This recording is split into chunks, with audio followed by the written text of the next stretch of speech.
ಸ್ನೇಹಿತರೆ, ಮೀಡಿಯಾ ಮಾಸ್ಟರ್ಸ್ಗೆ ಸ್ವಾಗತ, ಸುಸ್ವಾಗತ. ಗೆಳೆಯರೆ, ನಿಮ್ಮಲ್ಲಿ ಸಾಕಷ್ಟು ಜನ ಸ್ಪೈಡರ್ ಮ್ಯಾನ್ ಮೂವಿಯನ್ನು ನೋಡಿರ್ತೀರ. ಅಟ್ಲೀಸ್ಟ್ ಅದರ ಒಂದು ಕ್ಲಿಪ್ ಅನ್ನಾದರೂ ನೋಡಿರ್ತೀರ. ಆ ಸಿನಿಮಾದಲ್ಲಿ ಹೀರೋಗೊಂದು ಜೇಡ ಕಚ್ಚತ್ತೆ. ಅದಾದ್ಮೇಲೆ ಅವನು ಕೂಡ ಜೇಡದ ಹಾಗೆ ಆಡೋದಕ್ಕೆ ಶುರು ಮಾಡ್ತಾನೆ. ಅವನ ಕೈಯಿಂದ ಜೇಡರ ಬಲೆ ಹಾರೋದಕ್ಕೆ ಶುರು ಆಗುತ್ತೆ. ಅವನ ವರ್ತನೆ ಕೂಡ ಥೇಟ್ ಜೇಡದ ತರ ಆಗಿ ಹೋಗುತ್ತೆ. ಇದೆಲ್ಲ ಆಗೋದಿಕ್ ಸಾಧ್ಯನಾ? ಇದೆಲ್ಲ ನಿಜಾನಾ? ಇಲ್ಲಿ ಈ ಕಥೆ ಒಂದು ಫ್ಯಾಂಟಸಿ ತರ ಇರಬಹುದು, ಆದ್ರೆ ಈ ಸಿನಿಮಾ ಜೇಡಗಳ ಬಗ್ಗೆ ಕುತೂಹಲವನ್ನಂತೂ ಹೆಚ್ಚು ಮಾಡುತ್ತೆ. ಅದರಲ್ಲೂ ನೀವು ಸೂಕ್ಷ್ಮವಾಗಿ ಜೇಡಗಳನ್ನ ಗಮನಿಸಿದ್ರೆ ನಿಮ್ಮ ಕುತೂಹಲ ಸಹಜವಾಗಿ ಹೆಚ್ಚಾಗ್ತಾ ಹೋಗುತ್ತೆ. ಅದಕ್ಕೆ ಕಾರಣ ಆ ಜೇಡ ಇದೆಯಲ್ಲ, ಅದರ ವಿಭಿನ್ನ ಜೀವನ ಶೈಲಿ. ಹಾಗಾದ್ರೆ ಏನು ಜೇಡಗಳ ವಿಶೇಷತೆ? ಈ ಜೇಡಗಳಲ್ಲೇ ವಿಶೇಷವಾಗಿ ಕಾಣುವ ವೂಲ್ಫ್ ಸ್ಪೈಡರ್ ಅನ್ನೋದು ಹೇಗಿರುತ್ತೆ? ಅವುಗಳ ಜೀವನ ಕ್ರಮ ಏನು? ನಮ್ಮ ಪ್ರಪಂಚದಲ್ಲಿ ಎಷ್ಟು ದೊಡ್ಡ ಗಾತ್ರದ ಜೇಡಗಳಿವೆ? ಆ ಜೇಡಗಳ ಪ್ರಪಂಚದ ಬಗ್ಗೆ ಸರಳವಾಗಿ ಒಂದಷ್ಟು ಮಾಹಿತಿಯನ್ನ ನಾವಿಲ್ಲಿ ತಿಳ್ಕೊಳ್ಳೋ ಪ್ರಯತ್ನವನ್ನು ಮಾಡೋಣ. ಗೆಳೆಯರೆ, ಈ ಜೇಡದ ಬಗ್ಗೆ ನೋಡೋದಕ್ಕೂ ಮುಂಚೆ ನಿಮಗೊಂದು ಸಣ್ಣ ಪ್ರಶ್ನೆ ಇದೆ. ಜಗತ್ತಲ್ಲಿ ಅತಿ ದೊಡ್ಡ ಕಾಡು ಯಾವುದು? ಎ ಪಶ್ಚಿಮ ಘಟ್ಟ, ಬಿ ಕಾಂಗೋ ಕಾಡುಗಳು, ಸಿ ಅಮೆಜಾನ್ ಕಾಡು, ಡಿ ಸೈಬೀರಿಯಾದ ಕಾಡು. ಇದರಲ್ಲಿ ಸರಿಯಾದ ಉತ್ತರ ಯಾವುದು ಅನ್ನೋದನ್ನ ಕಾಮೆಂಟ್ ಬಾಕ್ಸ್ ಅಲ್ಲಿ ತಿಳಿಸಿ. ಈಗ ಜೇಡದ ವಿಷಯಕ್ಕೆ ಬಂದುಬಿಡೋಣ.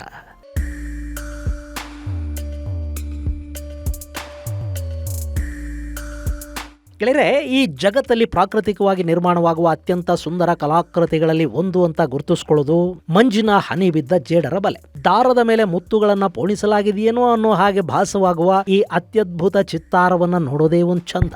ಹಸಿರು ಹೊದಿಕೆಯ ಮೇಲೆ ಕಾಣುವ ಈ ಚಿತ್ತಾರವನ್ನ ರಚಿಸುವ ಆ ಶಿಲ್ಪಿ ಇಲ್ಲಿದಾನೆ ನೋಡಿ.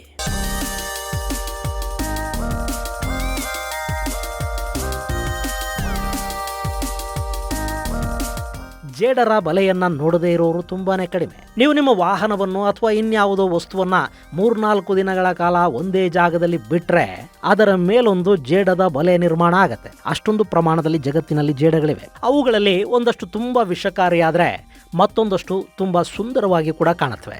2024 ಸೆಪ್ಟೆಂಬರ್ ವರೆಗೆ ಜಗತ್ತಲ್ಲಿ 52,309 ವಿವಿಧ ಪ್ರಭೇದಗಳ ಜೇಡಗಳಿವೆ ಅಂತ ಗುರುತಿಸಲಾಗಿದೆ. ಅವು 124 ವಿವಿಧ ಕುಟುಂಬ ವರ್ಗಕ್ಕೆ ಸೇರಿವೆ ಅನ್ನೋದನ್ನ ಸಂಶೋಧಕರು ತಿಳಿಸ್ತಾರೆ. ಇವು ಕೀಟಗಳನ್ನ ತಿಂದು ಬದುಕತ್ವೆ. ಆ ಕೀಟಗಳನ್ನ ಬೇಟೆಯಾಡೋದಿಕ್ಕೆ ಅಂತಲೇ ಬಲೆಗಳನ್ನ ಹೆಣಿಯತ್ವೆ. ಆ ಬಲೆಯ ಬಗ್ಗೆ ಅರಿಯದ ಕೀಟಗಳು ಅತ್ತ ಕಡೆ ಬಂದಾಗ ಅವು ಸಹಜವಾಗಿ ಬಲೆಗಳಲ್ಲಿ ಸಿಲುಕೊಳ್ಳುತ್ತವೆ. ಬಹುಶಃ ಈ ಜೇಡ ಕಟ್ಟೋ ಬಲೆಯನ್ನ ನೋಡಿನೇ ಮನುಷ್ಯ ಕೂಡ ಬೇಟೆಗೆ ಬಲೆಗಳನ್ನ ಉಪಯೋಗಿಸೋದಕ್ಕೆ ಶುರು ಮಾಡಿದ್ನೋ ಏನೋ. ಹೀಗೆ ಬಲೆಗೆ ಬಿದ್ದ ಕೀಟ ಜೇಡಕ್ಕೆ ಆಹಾರ ಆಗುತ್ತೆ. ಇದು ಜೇಡದ ಬಗ್ಗೆ ಬಹಳಷ್ಟು ಜನರಿಗೆ ಗೊತ್ತಿರುವಂತಹ ಸಂಗತಿ. ಇಂಥ ಜೇಡಗಳಲ್ಲಿ orange spider, jumping spider, brown spider, window spider, black house spider, common house spider, armoured spider ನಂಥ ಸಾಕಷ್ಟು ಪ್ರಭೇದಗಳು ನಮಗೆ ಸಾಮಾನ್ಯವಾಗಿ ಕಾಣಿಸುತ್ತವೆ. ಇದರ ಜೊತೆಗೆ ವಿಷಕಾರಿಯಾಗಿರುವ redback spider, Brazilian wandering spider, funnel web spider, ಚಿಲಿಯನ್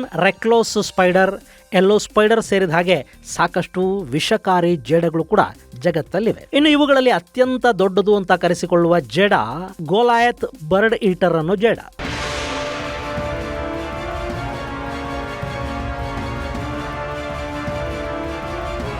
ಗೆಳೆಯರೆ, ಈ ಗೋಲಾಯತ್ ಬರ್ಡ್ ಈಟರ್ ದಕ್ಷಿಣ ಅಮೆರಿಕಾದಲ್ಲಿ ಕಂಡುಬರುತ್ತೆ.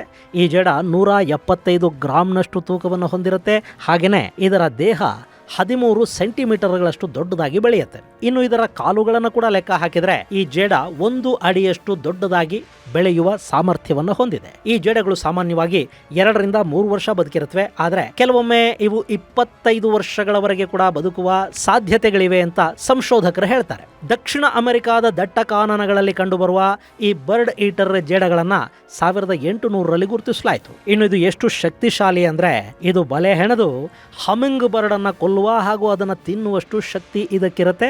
ಈ ಜೇಡ ದಕ್ಷಿಣ ಅಮೆರಿಕಾದ Guyana, Suriname, French Guyana, Brazil, ಪೂರ್ವ ಕೊಲಂಬಿಯಾ, ದಕ್ಷಿಣ ವೆನಿಜುಲಾದಲ್ಲಿ ಕಂಡುಬರುತ್ತವೆ. ಅದರಲ್ಲೂ ಅಮೆಜಾನ್ ರೈನ್ ಫಾರೆಸ್ಟ್ಗಳಲ್ಲಿ ಈ ಜೇಡಗಳು ಹೆಚ್ಚಾಗಿವೆ. ಇನ್ನು ಈ ಜಗತ್ತಲ್ಲಿ ಅತ್ಯಂತ ವಿಷಕಾರಿ ಜೇಡ ಅಂತ ಕರೆಸಿಕೊಳ್ಳೋದು ರೆಡ್ ಬ್ಯಾಕ್ ಸ್ಪೈಡರ್. ಇವು ಆಸ್ಟ್ರೇಲಿಯಾ ಮೂಲದ ಜೇಡಗಳು ಅಂತ ಹೇಳಲಾಗುತ್ತೆ. ಇತ್ತೀಚೆಗೆ ಈ ಜೇಡಗಳು ಸೌತ್ ಈಸ್ಟ್ ಏಷ್ಯಾ ಅಂದ್ರೆ ಇಂಡೋನೇಷ್ಯಾ, ಮಲೇಷ್ಯಾ, ಥಾಯ್ಲ್ಯಾಂಡ್ಗಳಲ್ಲಿ ಕೂಡ ಕಂಡು ಬರ್ತಾ ಇವೆ. ಈ ಜೇಡಗಳು ಮನುಷ್ಯರಿರುವ ಕಡೆಯಲ್ಲಿ ವಾಸ ಮಾಡುತ್ತವೆ. ಇವು ಬೆಚ್ಚಗಿನ ಜಾಗವನ್ನು ಹುಡುಕೊಳ್ಳುತ್ತವೆ. ಹೀಗಾಗಿ ಮನೆಗಳಲ್ಲೇ ಇವುಗಳ ವಾಸ ಹೆಚ್ಚು. ಇನ್ನು ಇವು ಮನುಷ್ಯನಿಗೆ ತೊಂದರೆಯನ್ನು ಉಂಟು ಮಾಡುವಷ್ಟು ವಿಷಕಾರಿಗಳಾಗಿದ್ದು ಆಸ್ಟ್ರೇಲಿಯಾದಲ್ಲಿ ಈ ರೆಡ್ ಬ್ಯಾಕ್ ಸ್ಪೈಡರ್ಗಳ ಕಾಟ ಹೆಚ್ಚಾಗಿದೆಯಂತೆ. ಇವುಗಳ ಕಡಿತದಿಂದ ಲ್ಯಾಟ್ರೋಡೆಕ್ಟಿಸಮ್ ಅನ್ನೋ ವಿಚಿತ್ರ ಕಾಯಿಲೆ ಶುರು ಆಗ್ತಾ ಇದ್ದು ನ್ಯೂರೋಟಾಕ್ಸಿಕ್ ಅನ್ನ ಮನುಷ್ಯನ ದೇಹಕ್ಕೆ ಇದು ಸೇರಿಸೋದ್ರಿಂದ ಈ ರೋಗಗಳ ಲಕ್ಷಣಗಳು ಕಾಣಿಸ್ಕೊಳ್ಳುತ್ತವೆ. ಇದರಿಂದ ಜೇಡ ಕಚ್ಚಿದ ಜಾಗದಲ್ಲಿ ನೋವು ಕಾಣಿಸ್ಕೊಳ್ಳುತ್ತೆ, ವಾಂತಿ ಶುರುವಾಗುತ್ತೆ, ಮಜಲ್ಗಳು ಗಟ್ಟಿಯಾಗ್ತಾ ಹೋಗುತ್ತವೆ. ಇಂಥ ಪ್ರಕರಣಗಳನ್ನು ಹೆಚ್ಚಾಗಿ ಆಸ್ಟ್ರೇಲಿಯಾದಲ್ಲಿ ನೋಡೋದಕ್ಕೆ ಸಾಧ್ಯ ಆಗ್ತಾ ಇದೆ.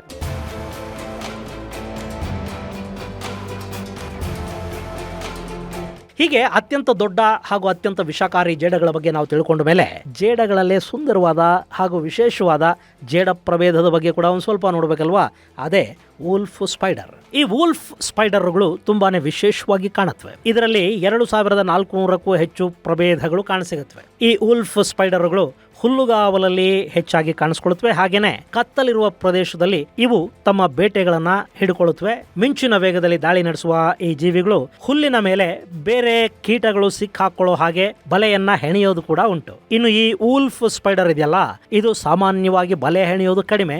ತುಂಬಾ ಅಪರೂಪಕ್ಕೆ ಇವು ಹುಲ್ಲಿನ ಮೇಲೆ ಬಲೆಗಳನ್ನು ನಿರ್ಮಾಣ ಮಾಡುತ್ತವೆ. ಇನ್ನು ವೂಲ್ಫ್ ಜೇಡಗಳು ವಿಷಕಾರಿ ಜೇಡಗಳಾಗಿದ್ರೂ ಕೂಡ ಇವು ಕಚ್ಚಿ ಮನುಷ್ಯನಿಗೆ ತೊಂದರೆಯಾದ ಉದಾಹರಣೆಗಳು ತುಂಬಾ ಕಡಿಮೆ. ಇನ್ನು ಈ ಜೇಡಗಳನ್ನ ನ್ಯಾಚುರಲ್ ಪೆಸ್ಟ್ ಕಂಟ್ರೋಲರ್ಸ್ ಅಂತ ಕೂಡ ಸಂಶೋಧಕರು ಹೇಳ್ತಾರೆ. ಇವುಗಳ ವಿಶೇಷತೆಯನ್ನು ನಾವು ನೋಡೋದಾದ್ರೆ, ಈ ವೂಲ್ಫ್ ಜೇಡಗಳು 8 ಕಣ್ಣುಗಳನ್ನು ಹೊಂದಿರುತ್ತವೆ. ಅವುಗಳಲ್ಲಿ 4 ತುಂಬಾ ಚಿಕ್ಕ ಕಣ್ಣುಗಳಾಗಿದ್ರೆ ಅವುಗಳ ಮೇಲೆ 2 ಜೊತೆ ದೊಡ್ಡ ಕಣ್ಣುಗಳು ಕೂಡ ಇವಕ್ಕಿರುತ್ತವೆ. ಹೀಗಾಗಿ ಇವು ಕತ್ತಲೆಯಲ್ಲಿ ಕೂಡ ಬೇಟೆಯಾಡೋದಕ್ಕೆ ಸಾಧ್ಯ ಆಗುತ್ತೆ. ಅಂದ್ರೆ ಅತ್ಯಂತ ಪವರ್ಫುಲ್ ಲೆನ್ಸ್ ಅನ್ನ ದೇವರು ಈ ಜೇಡಕ್ಕೆ ಕೊಟ್ಟಿದ್ದಾನೆ. ಇನ್ನು ಇವುಗಳನ್ನ ವೂಲ್ಫ್ ಸ್ಪೈಡರ್ ಅಂತ ಕರೆಯೋದಾದ್ರೂ ಯಾಕೆ ಅಂದ್ರೆ, ಈ ಜೇಡಗಳು ಬೇರೆ ಜೇಡಗಳ ಹಾಗೆ ಬಲೆ ಹೆಣೆದು ಅವುಗಳಲ್ಲಿ ಕೀಟ ಸಿಕ್ಕ ಹಾಕೊಳ್ಳೋವರೆಗೆ ಕಾದು ಆನಂತರ ಅದನ್ನು ತಿನ್ನೋದಿಕ್ಕೆ ಹೋಗೋದಿಲ್ಲ. ಇವು ಹುಲ್ಲಿನ ಮೇಲೆ ಕೀಟಗಳನ್ನ ಬೆನ್ನತ್ತಿ ಬೇಟೆಯಾಡುತ್ತವೆ. ಹೀಗಾಗಿ ಇವು ಬೇಟೆಯಾಡುವ ಶೈಲಿಯನ್ನ ಕಂಡ ಮೇಲೆ ಇವುಗಳಿಗೆ ತೋಳ ಅನ್ನೋ ಹೆಸರನ್ನು ಕೊಟ್ಟಿದ್ದಾರೆ. ಹೀಗಾಗಿ ಇವು ವೂಲ್ಫ್ ಸ್ಪೈಡರ್ ಅನ್ನೋ ಹೆಸರನ್ನು ಪಡ್ಕೊಂಡಿವೆ. ಇನ್ನು ತೋಳಗಳು ಕೂಡ ಗುಂಪಲ್ಲಿ ಬೇಟೆ ಆಡುತ್ತವೆ. ಆದರೆ ಈ ಜೇಡ ಸಿಂಗಲ್ ಆಗಿ ತನ್ನ ಬೇಟೆಯನ್ನು ಆಡಿ ಮುಗಿಸುತ್ತೆ. ಇನ್ನು ಈ ರೀತಿಯ ವೂಲ್ಫ್ ಜೇಡಗಳು ಹೆಚ್ಚಾಗಿ ಕಂಡುಬರೋದು ಅಮೆರಿಕಾದಲ್ಲಿ. ಅಲ್ಲಿನ ಹುಲ್ಲುಗಾವಲು ಹಾಗೂ ಪರ್ವತ ಪ್ರದೇಶಗಳಲ್ಲಿ ಇವು ಹೆಚ್ಚಾಗಿವೆ. ಸಾಮಾನ್ಯವಾಗಿ ನೆಲದ ಮೇಲಿರುವ ಈ ಜೇಡಗಳು ಅಪರೂಪಕ್ಕೊಮ್ಮೆ ಮರ ಹತ್ತುತ್ತವೆ. ಇನ್ನು ಇವು ಮೊಟ್ಟೆ ಇಡೋದಕ್ಕೆ ಗಿಡ ಮತ್ತು ಎಲೆಗಳನ್ನು ಬಳಸ್ಕೊಳ್ತವೆ. ಸಾಮಾನ್ಯವಾಗಿ ಜೇಡಗಳು ಮೊಟ್ಟೆ ಇಡುವ ಸಂದರ್ಭದಲ್ಲಿ ಬಲೆಯನ್ನು ಹೆಣೆದು ಆ ಬಲೆ ಮೇಲೆ ಮೊಟ್ಟೆ ಇಟ್ಟು ಆ ಮೊಟ್ಟೆಗಳಿಗೆ ಯಾವುದೇ ಅಪಾಯ ಆಗದ ಹಾಗೆ ಮೊಟ್ಟೆಗಳ ಸುತ್ತ ಮತ್ತೆ ಬಲೆಯನ್ನು ಹೆಣೆದು ಅವುಗಳನ್ನು ರಕ್ಷಿಸುತ್ತವೆ. ಆದರೆ ಈ ವೂಲ್ಫ್ ಜೇಡಗಳು ಈ ಎಲ್ಲ ಕೆಲಸ ಮಾಡೋದರ ಜೊತೆಗೆ ತುಂಬಾನೇ ಸೇಫ್ ಆಗಿರುವ ಎತ್ತರದ ಪ್ರದೇಶದಲ್ಲಿನ ಮರಗಳ ಎಲೆಗಳನ್ನು ಮೊಟ್ಟೆ ಇಡುವುದಕ್ಕೆ ಆಯ್ಕೆ ಮಾಡಿಕೊಳ್ಳುತ್ತವೆ. ಆ ಮೂಲಕ ಮೊಟ್ಟೆಗಳಿಗೆ ಎಂಥದ್ದೇ ಸಂದರ್ಭದಲ್ಲೂ ಅಪಾಯ ಎದುರಾಗಬಾರದು ಅನ್ನೋ ನಿಟ್ಟಲ್ಲಿ ಇವು ಸಾಕಷ್ಟು ಎಚ್ಚರಿಕೆಗಳನ್ನು ತಗೊಳ್ಳುತ್ತವೆ. ಈ ಜೇಡಗಳು ಬ್ರೌನ್, ಬ್ಲ್ಯಾಕ್, ಗ್ರೇ ಹಾಗೂ ಟ್ಯಾನ್ ಬಣ್ಣದಲ್ಲಿ ನಮಗೆ ನೋಡೋದಕ್ಕೆ ಸಿಗುತ್ತವೆ. ಇವು ಹೆಚ್ಚು ಅಂದರೆ 3 ಸೆಂಟಿಮೀಟರ್ ಗಾತ್ರಕ್ಕೆ ಬೆಳೆಯುತ್ತವೆ. ಆದರೆ ಇದರ ಪ್ರಭೇದದ ಡೆಸರ್ಟ್ ವೂಲ್ಫ್ ಸ್ಪೈಡರ್ 4.7 ಇಂಚುಗಳಷ್ಟು ದೊಡ್ಡದಾಗಿ ಬೆಳೆಯುತ್ತೆ. ಈ ಪ್ರಭೇದ ಅಟ್ಲಾಂಟಿಕ್ ಸಾಗರದ ಮಧ್ಯದಲ್ಲಿ ಡೆಸರ್ಟ್ ಗ್ರ್ಯಾಂಡೆ ದ್ವೀಪದಲ್ಲಿ ಕಂಡುಬರುತ್ತೆ. ಈ ಮಾಹಿತಿಯನ್ನ ಬ್ರಿಟನ್ನ ಬ್ರಿಸ್ಟೋಲ್ ಝೂಯಾಲಜಿಕಲ್ ಸೊಸೈಟಿ ಕನ್ಫರ್ಮ್ ಮಾಡಿದೆ. ಇನ್ನು ಈ ವೂಲ್ಫ್ ಸ್ಪೈಡರ್ಗಳು ಕಚ್ಚಿದ್ರೆ ಮನುಷ್ಯನಿಗೆ ತುಂಬ ಅಪಾಯ ಏನಾಗೋದಿಲ್ಲ, ಆದರೆ ಕೆಲವೊಮ್ಮೆ ಅಲರ್ಜಿ ಆಗುವ ಸಾಧ್ಯತೆ ಇರುತ್ತೆ ಅಂತ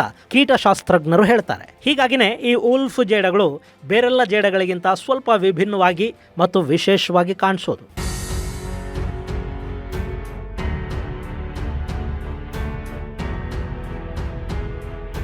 ಗೆಳೆಯರೆ, ಈ ಜಗತ್ತಲ್ಲಿ ಮನುಷ್ಯ ಬದುಕೋದಿಕ್ಕೆ ಏನೆಲ್ಲ ಕಲ್ತಿದ್ದಾನೆ ಅದೆಲ್ಲವನ್ನ ಸಾಕಷ್ಟು ಪ್ರಾಣಿಗಳನ್ನು ನೋಡೇ ಕಲ್ತಿರೋದು. ಈ ಜೇಡಗಳಲ್ಲಿ ಸೋಷಿಯಲ್ ಸ್ಪೈಡರ್ ಅನ್ನೋ ಒಂದು ಪ್ರಭೇದ ಇದೆ. ಅದರಲ್ಲಿ ಜೇಡಗಳ ಕುಟುಂಬ ಒಟ್ಟೊಟ್ಟಿಗೆ ವಾಸ ಮಾಡುತ್ತೆ. ಅವು ದೊಡ್ಡ ದೊಡ್ಡ ಬೇಟೆಯನ್ನ ಒಟ್ಟಿಗೆ ಸೇರಿ ಆಡಿ ಮುಗಿಸುತ್ತವೆ. ಈ ಕುಟುಂಬದಲ್ಲಿ ತಂದೆ ತಾಯಿ ಮುಖ್ಯಸ್ಥರಾಗಿರ್ತಾರೆ. ಅವುಗಳ ಜೊತೆಗೆ 100 ಇನ್ನಿತರೆ ಜೇಡಗಳು ಕೂಡ ಸೇರಿಕೊಂಡು ಒಟ್ಟಿಗೆ ಗೂಡು ಕಟ್ಟಿಕೊಂಡು ಬದುಕನ್ನು ನಡೆಸುತ್ತವೆ. ಈ ಸಣ್ಣ ಜೇಡಗಳು ಮಿಡತೆಯಂಥ ದೊಡ್ಡ ಕೀಟಗಳನ್ನು ಕೂಡ ಬೇಟೆ ಆಡಿಕೊಳ್ಳೋದಕ್ಕೆ ಸಾಧ್ಯ ಆಗುತ್ತೆ. ಅಂದರೆ ಅದಕ್ಕೆ ಕಾರಣ ಆಗೋದು ಅವುಗಳಲ್ಲಿನ ಒಗ್ಗಟ್ಟು. ಇವು ದೊಡ್ಡ ಮಿಡತೆಗಳನ್ನು ಎಲ್ಲ ಕಡೆಯಿಂದಲೂ ಹಿಡ್ಕೊಳ್ಳುತ್ತವೆ ಹಾಗೂ ಆ ಮಿಡತೆ ಅಲುಗಾಡದ ಹಾಗೆ ಅದರ ಸುತ್ತ ಬಲೆಯನ್ನು ಹೆಣೆಯೋದಕ್ಕೆ ಶುರು ಮಾಡುತ್ತವೆ. ಕಡೆಗೆ ಜೇಡಗಳ ಒಗ್ಗಟ್ಟಿನ ಮುಂದೆ ಮಿಡತೆ ಸೋಲನ್ನು ಒಪ್ಕೋಬೇಕಾಗತ್ತೆ. ಇದು ಕೂಡ ಮನುಷ್ಯನಿಗೊಂದು ಪಾಠ ಅಂದರೆ ತಪ್ಪಾಗೋದಿಲ್ಲ. ಗೆಳೆಯರೆ, ಎಲ್ಲ ಪ್ರಾಣಿಗಳ ಜಗತ್ತು ಕೂಡ ಸಾಕಷ್ಟು ಕೌತುಕಮಯ ಮತ್ತು ವೈಶಿಷ್ಟ್ಯಗಳಿಂದ ಕೂಡಿರುತ್ತದೆ. ಹಾಗೆ ಜೇಡಗಳ ಜಗತ್ತಲ್ಲಿ ಕೂಡ ನಮಗೆ ಇಂಥ ಸಾಕಷ್ಟು ವಿಸ್ಮಯಗಳು ಕಾಣಸಿಗುತ್ತವೆ. ಇದು ಜೇಡಗಳ ಬಗ್ಗೆ ಸದ್ಯಕ್ಕೆ ಸಂಶೋಧಕರಿಗೆ ಲಭ್ಯವಾಗಿರುವ ಒಂದು ಸ್ವಲ್ಪ ಮಾಹಿತಿ. ಇಲ್ಲಿ ವಿಜ್ಞಾನಿಗಳ ಕಣ್ಣಿಗೆ ಸಿಗದ ಇನ್ನೆಷ್ಟು ರಹಸ್ಯಗಳು ಅಡಗಿವೆಯೋ. ಯಾಕೆಂದ್ರೆ ಜಗತ್ತಿನ ಅತಿ ದೊಡ್ಡ ಜೇಡ ಕಂಡು ಬಂದಿರೋ ಅಮೆಜಾನ್ ರೈನ್ ಫಾರೆಸ್ಟ್ ನ ಸಾಕಷ್ಟು ಭಾಗಗಳಿಗೆ ಇವತ್ತಿಗೂ ಕೂಡ ಮನುಷ್ಯ ಹೆಜ್ಜೆ ಇಡುವುದಕ್ಕೆ ಸಾಧ್ಯವಾಗಿಲ್ಲ. ಹೀಗಾಗಿ ಅಲ್ಲಿ ಯಾವೆಲ್ಲ ರೀತಿಯ ಕೀಟಗಳಿವೆಯೋ ಪ್ರಾಣಿಗಳಿವೆಯೋ ಬಲ್ಲವ್ರು ಯಾರು. ಒಟ್ಟಲ್ಲಿ ಜಗತ್ತಲ್ಲಿ ವಿಶೇಷವಾಗಿ ಕಾಣುವ ಜೇಡಗಳ ಜಗತ್ತು ನೋಡುವ ಕಣ್ಣುಗಳಿಗೆ ತೀವ್ರ ಕುತೂಹಲವನ್ನು ಉಂಟು ಮಾಡುತ್ತೆ ಅನ್ನೋದರಲ್ಲಿ ಎರಡು ಮಾತಿಲ್ಲ. ಇನ್ನು ಮುಂದೆ ನಿಮ್ಮ ಕಣ್ಣಿಗೆ ಕೂಡ ಜೇಡ ಕಾಣಿಸ್ಕೊಂಡ್ರೆ ಅದರ ಜೀವನ ಶೈಲಿಯನ್ನು ಒಂದು ಸ್ವಲ್ಪ ನಿಂತು ಅಬ್ಸರ್ವ್ ಮಾಡಿ. ಆಗ ನಿಮಗೆ ಜೇಡಗಳ ಬಗ್ಗೆ ಮತ್ಯಾವುದೋ ಒಂದು ವಿಶೇಷ ಗೊತ್ತಾಗುವ ಸಾಧ್ಯತೆ ಕೂಡ ಇರುತ್ತೆ.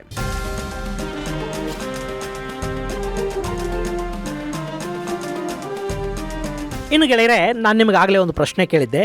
ಆ ಪ್ರಶ್ನೆಗೆ ಉತ್ತರ ಸಿ, ಅಮೆಜಾನ್ ಕಾಡುಗಳು. ಈ ಅಮೆಜಾನ್ ಕಾಡುಗಳು ಜಗತ್ತಿನ ಆಮ್ಲಜನಕದ ಮೂಲ ಅಂತ ಕರೆಸಿಕೊಳ್ಳುತ್ತವೆ. ಈ ಕಾಡು ಬ್ರೆಜಿಲ್, ಪೆರು, ಹಾಗೆಯೇ Colombia, Venezuela, Ecuador, Guyana, French Guiana, Suriname ಹಾಗೂ ಬೊಲಿವಿಯಾಗಳಲ್ಲಿ ಕೂಡ ಅಮೆಜಾನ್ ಫಾರೆಸ್ಟ್ ಆವರಿಸಿದೆ. ಸುಮಾರು 7 ದಶಲಕ್ಷ ಚದರ ಕಿಲೋಮೀಟರ್ನಷ್ಟು ವಿಸ್ತೀರ್ಣವನ್ನು ಹೊಂದಿರುವ ಈ ಮಳೆಕಾಡುಗಳು ಜಗತ್ತಿನ ಅತಿದೊಡ್ಡ ನದಿಗಳಿಗೆ ಕೂಡ ಜಾಗ ಕೊಟ್ಟಿದೆ.